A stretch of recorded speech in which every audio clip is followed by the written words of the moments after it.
Bienvenue dans ce podcast où je vais explorer aujourd'hui l'idée que la blessure d'humiliation peut entretenir la croyance que la souffrance nous ramène au sentiment d'être en vie.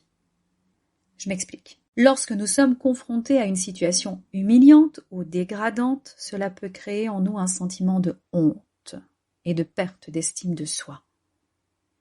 Et pour certains, cela semblera être une expérience extrêmement douloureuse, voire insupportable.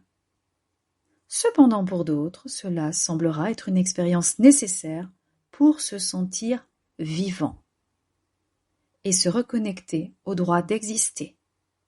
En effet, pour certaines personnes, la souffrance peut sembler être une façon de prouver leur existence.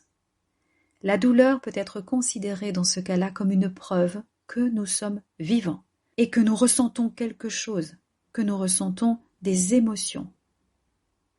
Cela peut conduire certaines personnes à rechercher des situations de souffrance ou à entretenir des comportements autodestructeurs pour se sentir plus vivante.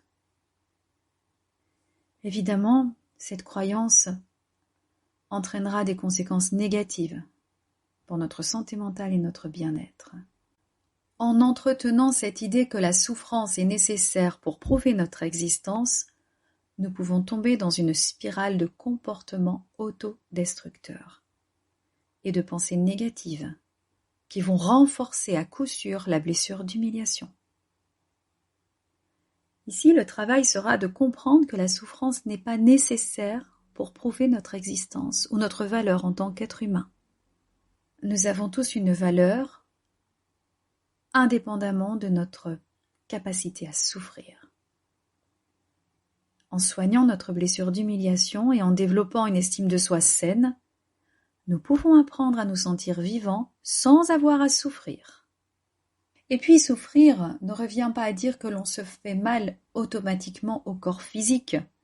Cela peut commencer par se priver de certains plaisirs, se priver d'être en contact avec les autres, se priver de moments sympas, de sorties, être aussi plutôt dans le sacrifice. Là, on peut trouver un point commun avec la blessure d'abandon aussi. Mais ici, on nous ramène toujours au droit d'exister et de souffrir. Comme on ne mérite pas d'exister, on préfère la souffrance. Je me rends compte, en essayant de l'expliquer ici, que c'est peut-être complexe à comprendre. Mais je sais que ça parlera à plusieurs d'entre vous.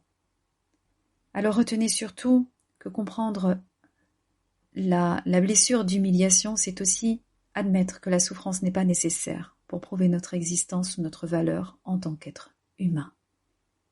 Et maintenant, justement après cette prise de conscience, nous pouvons apprendre à trouver des moyens plus sains et positifs de nous sentir vivants. Reconnectons-nous au plaisir, à ce qui nous fait vibrer.